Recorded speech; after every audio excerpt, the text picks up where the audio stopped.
മക്കളെ തന്ന അല്ല, ഇതെല്ലാം തന്നിട്ടും തമ്മാടി പിന്നെ നീ ഇങ്ങനെ നടക്കുകയാണെങ്കിൽ ഇനി എനിക്ക് നിന്നെ വേണ്ടടാന്നുള്ള തീരുമാനിച്ചാൽ എന്റെ പൊന്നു സഹോദരങ്ങളെ താഴെ കിടന്നിട്ടും മണ്ണി കിടന്ന് പെടയാനല്ലാതെ പിന്നെ പടച്ചറപ്പിന്റെ മുമ്പിലൂടെ നടക്കാൻ കഴിയില്ല. അള്ളാഹു കാക്കട്ടെ. ഞാൻ എന്റെ പൊന്നു സഹോദരങ്ങളോട് സഹോദരിമാരോട് കൽബിൽ തൊട്ട് പറയുകയാ, നമ്മുടെ ജീവിതം വെച്ചിട്ട് അള്ളാഹുവേ ഇന്നത്തെ ഒരു ദിവസം ഞാൻ പടച്ചറപ്പിന് വേണ്ടി എന്ത് ചെയ്തു എന്ന ഒരു തിരിച്ചുനോട്ടം ഉണ്ടാകട്ടെ. ഞാനൊരു ഭാരമാവുന്നു, ഞാൻ അള്ളാഹുവിന് ഭാരമായി മാറുന്നു. മദ്യപാനത്തിന്റെ, ചരസിന്റെ, ഗഞ്ചാവിന്റെ, പീഡനത്തിന്റെ, സർവ്വതിന്റെയും പണ്ടൊക്കെ ഉമ്മമാര് പറയുമായിരുന്നു കുട്ടികളെ 10ാം ക്ലാസ് കഴിഞ്ഞാൽ നഴ്സറി വിടാൻ പേടിയാ. ഇപ്പൊ ഉമ്മമാര് മാറ്റി കുട്ടികളെ കോളേജിൽ വിടാൻ പേടിയാന്ന് പറയുമായിരുന്നു. 10ാം ക്ലാസ് കഴിഞ്ഞാൽ പിന്നെ വേറെ ലോകമല്ലേ. ഇന്ന് ഉമ്മമാര് മാറ്റി ഇന്ന് കുട്ടികളെ നഴ്സറി വിടാൻ പേടിയാ. എന്തൊക്കെ വിവാദങ്ങൾ. മനുഷ്യൻ നന്നാകുന്നു എന്ന് മാത്രമേ ഇതിന്റെ പ്രത്യേകതയുള്ളൂ, വേറൊന്നുമില്ല. ടൈറ്റായ ജീൻസ് ഇട്ടിട്ട് പെണ്ണുങ്ങൾ നടക്കാൻ പാടില്ല എന്ന് രജീന്ദർ കുമാർ എന്ന് പറഞ്ഞൊരു മനുഷ്യൻ പറഞ്ഞു. എന്താ അയാളെ കൊല്ലാൻ വേണ്ടി വീണല്ലേ? ഞാൻ അയാളുടെ പക്ഷത്താ. ടൈറ്റായ ജീൻസ് ഇട്ടിട്ട് നടക്കാൻ പാടില്ല എന്ന് ഞാൻ ചിലത് പറയാം. അങ്ങനെ കുറെ ആളുകളെ എന്നാ അറിയാവുന്നവനെ വിളിക്കും, വാക്കവ്യം വിളിക്കും, ചേലക്കുളുസ്ഥാനെ വിളിക്കും, അബൂ ക്രിസ്താനെ വിളിക്കുമോ? ഒരു ചർച്ചയുണ്ട്, നിങ്ങൾ വരാൻ പറയാം, നമ്മുടെ നിയമങ്ങൾ പറയും. മറ്റതങ്ങനെയല്ല. അതിപ്പോ എന്താണെങ്കിൽ അങ്ങനെ ജീൻസ് ഇട്ടൊന്നിട്ടിട്ട് നടന്നാൽ ഒരു പെണ്ണിനെ കണ്ടാൽ പുരുഷന് ഹാലളവും. അപ്പൊ വേറൊരു ഹൈവായി ഇരുന്നിട്ട് പറയാം മുസ്ലിം സ്ഥാനത്തിൽ മുസ്ലിമീങ്ങളെ പ്രതിനിധീകരിച്ച് അവൻ പറയാം. അതുകൊണ്ടാണ് ഞങ്ങളുടെ നബിതങ്ങൾ പറഞ്ഞത് മനുഷ്യൻ നന്നാവണം, അവന്റെ ഹൃദയം നന്നാവണം. അങ്ങനെ നിങ്ങൾക്കൊരു പെണ്ണിനെ കാണുമ്പോൾ എന്തെങ്കിലും തോന്നിയാൽ നിങ്ങൾ നോമ്പ് പിടിച്ചു കൊള്ളട്ടെ. ആ ഹൈവാനോട് ചോദിക്കണ്ടട പുള്ളെ, ഒരു പെണ്ണിങ്ങനെ അടിച്ചു പൊളിച്ചിട്ട് ഒരു പെണ്ണ് മുമ്പിൽ കൂടെ പോവാ, ഇവൻ ആ സമയത്ത് നിയന്ത്രണം നഷ്ടപ്പെട്ടു പോയി ആ പെണ്ണിനെ നോക്കിയിട്ട് നവൈതു സൗമഖത്തിൻ അതാ എന്ന് പറഞ്ഞാൽ നിങ്ങൾ മാറും. ഒരു പറയുന്നതിന് ദീനുമായിട്ടൊരു ബന്ധം വേണ്ടേ? അല്ലെ? അങ്ങനെ ഒന്നിനെ കണ്ടതിന് ശേഷം പടച്ചോനെ ഞാൻ ഇതൊന്നുമില്ല, സമീന വർത്തകന ഉഫ്രാനക്ക റബ്ബന നവൈതു, ആ നോമ്പ് പിടിച്ച് അതിന്റെ ഗുണം കിട്ടണോ തന്നെ മകരി പോലെ ആവണ്ടേ? അതുവരെ പിടിച്ചിരിക്കണെന്ത്? അപ്പൊ കുറെ ജീവികൾ ഇരുന്ന് ഇസ്ലാമിനെ കുറിച്ച് പറയുകയാണ്. ലോകത്ത് മുഴുവനും എന്റെ പ്രിയപ്പെട്ട സഹോദരങ്ങളെ ഇത് നടമാടുന്നു. അതിന്റെ ഇടയിൽ കുറെ ആൾക്ക് ദീൻ വേണ്ട, കുറെ ആൾക്ക് ദീൻ വിൽക്കണം. ഇതിന്റെ എല്ലാം ഇടയിൽ ഒരു കൂട്ടം ഇവിടെ ഒരുമിച്ച് കൂടി. ഇത് അള്ളാഹുവിന്റെ ദീനിന് വേണ്ടിയുള്ള കൂട്ടമാണ്. അള്ളാഹു നമുക്ക് തൗഫീഖ് നൽകട്ടെ. അള്ളാഹു നമുക്ക് തൗഫീഖ് നൽകട്ടെ. അള്ളാഹു തൗഫീഖ് നൽകട്ടെ. റബ്ബ് സുബ്ഹാനഹു വ തആല അവന്റെ ദീനിന് വേണ്ടി ഒരുമിച്ച് കൂടുന്ന നല്ല കൂട്ടമായി അള്ളാഹു സുബ്ഹാനഹു വ തആല സ്വീകരിക്കുമാറാകട്ടെ. എന്റെ പൊന്നു സഹോദരങ്ങളെ, ഈ കൂട്ടത്തെയും നിരുത്സാഹപ്പെടുത്തുന്നു എന്ന് കേൾക്കുമ്പോൾ ഞാൻ അത്ഭുതപ്പെടുകയാണ്. ചിലക്കൾ ഉസ്താദ് പറഞ്ഞത് കേട്ടപ്പോ എന്റെ കൽബ് പൊടിയുകയായിരുന്നു. ലോകത്ത് ആരും താങ്ങാനില്ലാത്ത ഒരു ഇറ്റി ജലം കൊടുക്കാത്ത ആളുകളുണ്ട്. എന്റെ പൊന്നു സഹോദരങ്ങളെ, ഈ ആലിമീങ്ങളും മുത്തഅല്ലിമീങ്ങളും വസ്ത്രം വെള്ളയാണെങ്കിലും വെള്ള വസ്ത്രത്തിന്റെ അടിയിൽ നിങ്ങൾ ആരും അറിയാത്ത ഒത്തിരി ദുഃഖങ്ങളുണ്ട്. ആ ദുഃഖങ്ങൾ ഒരു പള്ളിയിൽ 1500 രൂപയ്ക്ക് ബാങ്ക് വിളിക്കുന്ന മുഅദ്ദിന്റെ പോലും വസ്ത്രം ആ നാട്ടിൽ ഏറ്റവും നല്ലവന്റെ വസ്ത്രമായി. കാരണം വെള്ള വസ്ത്രം ധരിക്കാൻ അവർ പിടിച്ചവര്. പക്ഷേ അവരുടെ ഉള്ളിലെ ദുഃഖം തിരിച്ചറിയാൻ ഇന്നേ വരെ ഈ സമൂഹത്തിന് കഴിഞ്ഞിട്ടില്ല, വിമർശിക്കാനല്ലാതെ. ചില ഉസ്താദ് പറഞ്ഞു ഈ പരിപാടി ഇവിടെ വെക്കുമ്പോ ഇതിനും ആളുകൾ നിരുത്സാഹപ്പെടുത്തി എന്ന് പറയുമ്പോ ഞാൻ ആശ്വസിക്കുകയാണ് പടച്ചവൻ. അപ്പൊ ഞാനൊക്കെ എത്രയോ ഭാഗ്യവാന്മാര്. എന്നെയൊക്കെ ആരെങ്കിലും എന്തെങ്കിലും പറഞ്ഞാലും നമ്മളൊന്ന് ഈ പാവങ്ങളെ കുറിച്ച് പറയുമ്പോ അള്ളാഹു നമുക്ക് നല്ല ബോധം നൽകട്ടെ. അള്ളാഹു നല്ല ബോധം നൽകട്ടെ. ഒരു നല്ല അടിമയാവാൻ തയ്യാറുണ്ട്? ഉണ്ട്. ضرب الله مثلا رجلين احدهما ابكم لا يقدر على شيء ومن رزقناه منا رزقا حسنا فهو ينفق منه سرا وجهرا هل يستوون الحمد لله بل اكثرهم لا يعلمون. الله പറയുകയാണ് അടിമ, രണ്ടാമത്തെ അടിമയല്ല പറയുകയാണ് അവൻ മൂകനാണ്. അവന് കണ്ണ് കാണില്ല, അവന് ചെവി കേൾക്കില്ല, ഏതൊക്കെ കേട്ടാലും അവന്റെ ഹൃദയം ഇളകുകയില്ല, അവന്റെ കണ്ണ് തുറക്കുകയില്ല. അല്ല പറയുകയാണ്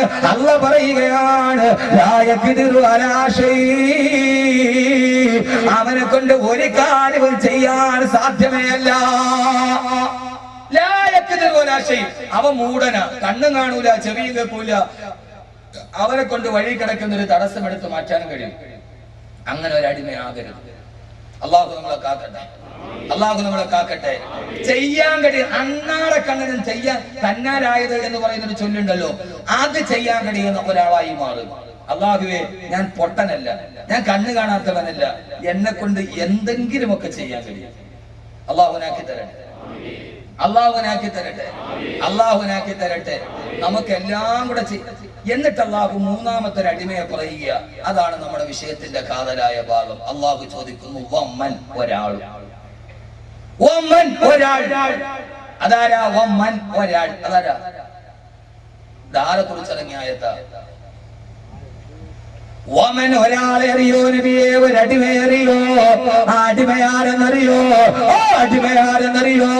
അടിമയാണ് ഖുർആൻ സ്തുതിച്ച അടിമ, ബഹുമാനപ്പെട്ട സയ്യിദുനാ ഉസ്മാൻ ഇബ്നു അഫ്ഫാൻ. ബഹുമാനപ്പെട്ട സയ്യിദുനാ ഉസ്മാൻ ഇബ്നു അഫ്ഫാൻ ഇസ്ലാമിന്റെ മൂന്നാമത്തെ ഖലീഫ, പടച്ചറപ്പിന്റെ അടിമയായി മാറി ജീവിച്ച, എല്ലാ സൗകര്യങ്ങളും കൈവെള്ളയിൽ കിട്ടുമ്പോ എല്ലാം അനുസരിച്ച് ജീവിച്ച ഉസ്മാൻ റളിയല്ലാഹു അൻഹുവിനെ നമ്മൾ ഇവിടെ പഠിക്കുകയാ.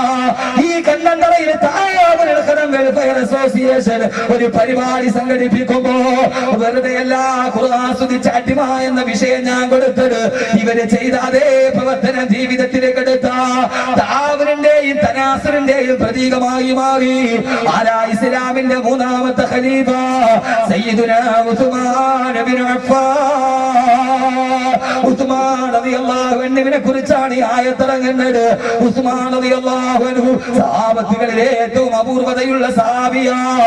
രണ്ട് ഹിജ്റ ചെയ്ത സഹാബി, രണ്ട് ഹിജ്റ ചെയ്ത സഹാബി, രണ്ട് ഹിജ്റ ചെയ്ത സഹാബി. അബ്സീനിലേക്ക് ഹിജ്റ ചെയ്തു, മദീനത്തേക്ക് ഹിജ്റ ചെയ്തു.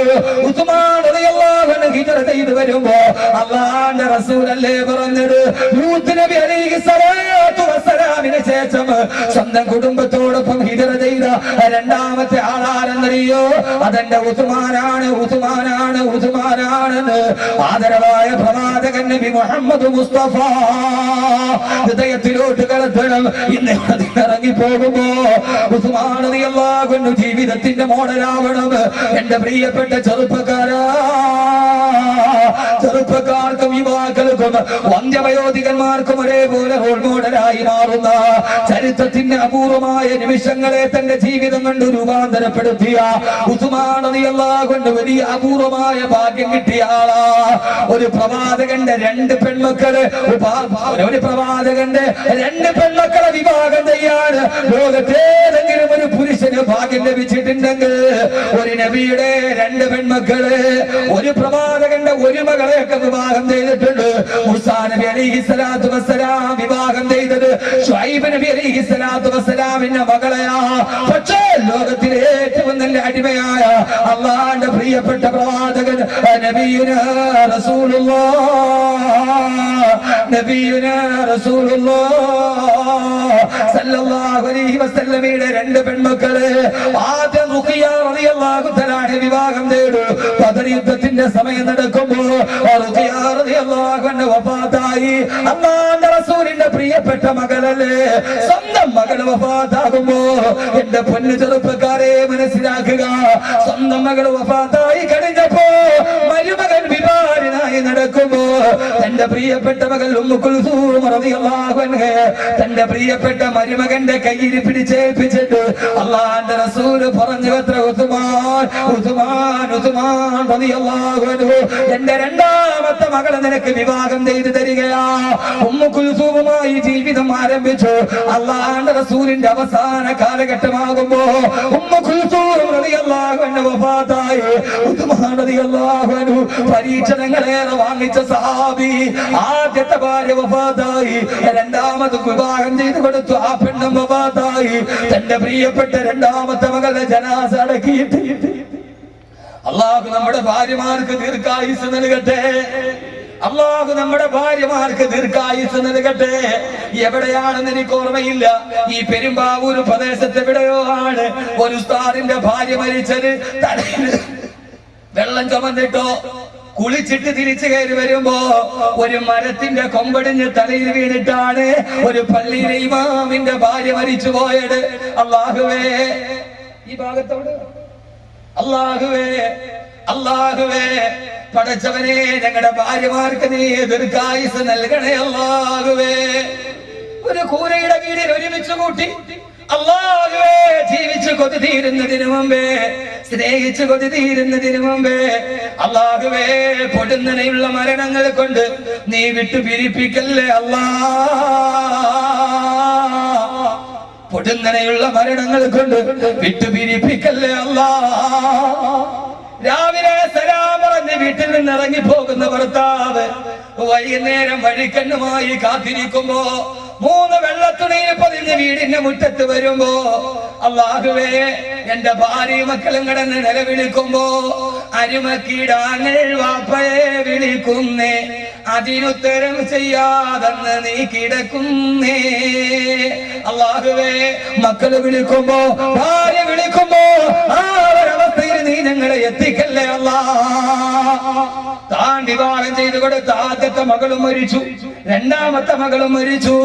തന്റെ ഉമ്മു കുൽസൂം റളിയല്ലാഹു അൻഹയുടെ മയ്യത്തടക്കുമ്പോ പൊട്ടിക്കരഞ്ഞുകൊണ്ട് കബറിടത്തിന്റെ ചാരത്ത് നിൽക്കുന്ന ഉസ്മാൻ റളിയല്ലാഹു അൻഹുവിനോട് അല്ലാഹുവിന്റെ റസൂൽ പറഞ്ഞു, അത്ര ഉസ്മാനേ, ഉസ്മാനേ, ഉസ്മാനേ, ഉസ്മാനേ, എനിക്ക് മൂന്നാമതൊരു പെൺകുഞ്ഞു കൂടി ഉണ്ടായിരുന്നെങ്കിൽ നിന്റെ കയ്യിൽ പിടിച്ചു തന്നെ മൂന്നാമത്തെ എന്റെ മകളെ നിനക്ക് ഞാൻ വിവാഹം ചെയ്ത് തരുമായിരുന്നെന്ന് ഉസ്മാൻ റളിയല്ലാഹു അൻഹുവിന്റെ കയ്യിൽ പിടിച്ചു പറഞ്ഞു ആദരവായ പ്രവാചകൻ നബി മുഹമ്മദ് മുസ്തഫ.